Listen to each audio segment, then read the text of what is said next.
আজি এই গৰু বিহু দিনত আমাৰ আমগুৰি গাঁও সমূহ ৰাইজে আমি ইয়াত গৰু বিহু পালন কৰোঁ প্ৰত্যেক বছৰ দৰে আজিও পালন কৰা হৈছে। সমূহ ৰাইজ গোট খাইছে। আজিকালি এইটো পৰম্পৰা নাইকিয়া হৈ গৈছে জেগাই জেগাই, তো আমিতো এইটো পৰম্পৰা ৰাখি আছোঁ, এনেকৈ পাতি আছোঁ আৰু আমি গৰু গা ধোৱাৰ পিছত কণী যুঁজ হ'ব, আমৰলিটো গোটোৱা হৈছে, সেইবিলাকে আৰু সকলোকে ৰঙালী বিহু শুভেচ্ছা জনাইছোঁ।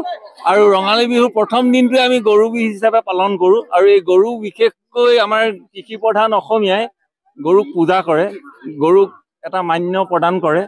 আৰু সেই হিচাপতে আমি গৰু বিহুটো প্ৰথম দিনটোকে গৰু বিহু হিচাপে পালন কৰি যিটো আহিছোঁ, তাত ৰং ৰহস্য যথেষ্ট উল্লাহ উদ্দীপনাৰ আমাৰ মানে বিহু কেন্দ্ৰ কৰিয়েই থাকে। আশা ৰাখিছোঁ আমি সকলো ৰাইজে মিলি এই গৰু বিহু পালন কৰি আমাৰ অসমীয়াৰ লগতে অসমৰ সাম্প্ৰতিক জীৱনত সকলোৰে মাজত আমাৰ শান্তি সম্প্ৰীতি অটুট ৰাখক।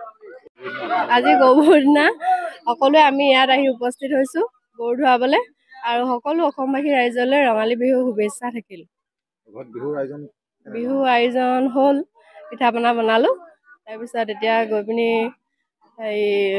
মাহ হালধিৰে গা পা ধুম, তাৰপৰা সেৱা কৰিম জ্যেষ্ঠজনক। পিঠা নাৰিকল পিঠা বনালোঁ, তাৰপৰা তেল পিঠা, লস্কৰা, তাৰপৰা পকা মিঠৈ, তাৰপৰা ইডলি, সেইবোৰ বনালোঁ আৰু যিবোৰ বনাবলগীয়া হয়।